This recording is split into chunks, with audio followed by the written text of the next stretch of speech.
What are some of the conventions of a short film? They're usually quite simple. They have quite a simple plot, so they're quite easy to understand. They have a lot of non-diegetic sound, and also you don't usually find there's much dialogue in them. People usually use a soundtrack rather than speech. They have a low budget. They consist of not many actors, and there's a twist at the end. Stereotypes based on morals and cliffhangers. What kind of music you're going to have in it, so depends what genre your film is. So if you have horror, you've got to have horror film, horror music, horror kind of feel to it. So music, kind of camera shots you're going to have in it, so you're going to have close-ups, what kind of lighting you're going to have and everything like that, so how it's going to look in the final edit.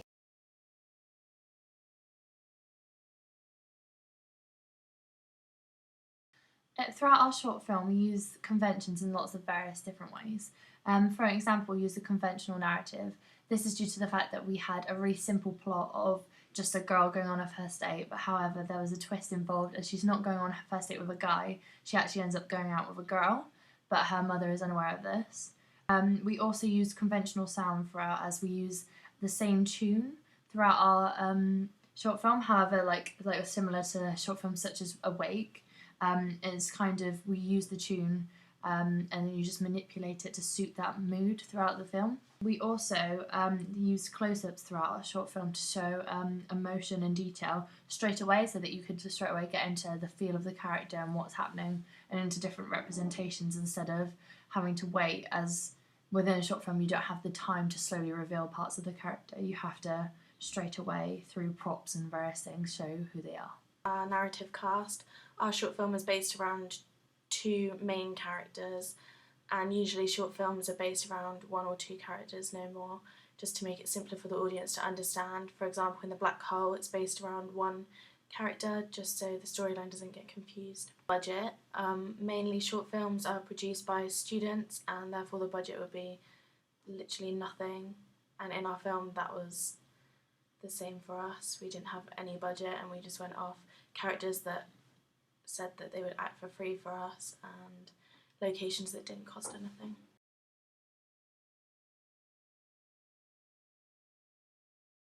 We use forms from short films for our project, including concept, e.g. an everyday situation, which makes the short film realistic and means that the audience can relate to it. It provides a problem that the main character has to solve. In our short film, it's a girl going on a date with another girl, and so she has to get around her mother. Character. Our target audience must be able to relate to them. Charlotte is a teenager, so is our audience. Characters must have been on some sort of journey, whether it's emotional or physical. Charlotte's been on an emotional journey, contacting Olivia and speaking to her and texting her, and she's also been on a physical journey, actually going to meet her. Ideas and recurring themes.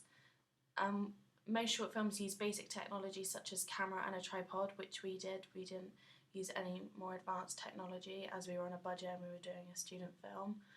They also use dialogue or narrative in short films to give the audience more information easily and quickly, because obviously the film's only short and ours was a maximum of 5 minutes, so we needed to get the storyline and the narrative across to the audience as quickly as we could.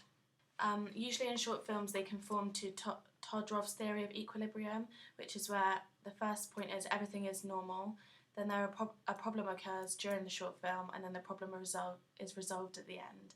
In ours, everything is normal at the beginning because Charlotte's mum thinks she's going on a date with another guy, and then the problem occurs because she is in fact going on a date with another girl, and then the problem is resolved because Charlotte goes against her mum and actually meets Olivia and doesn't actually care what her mum thinks.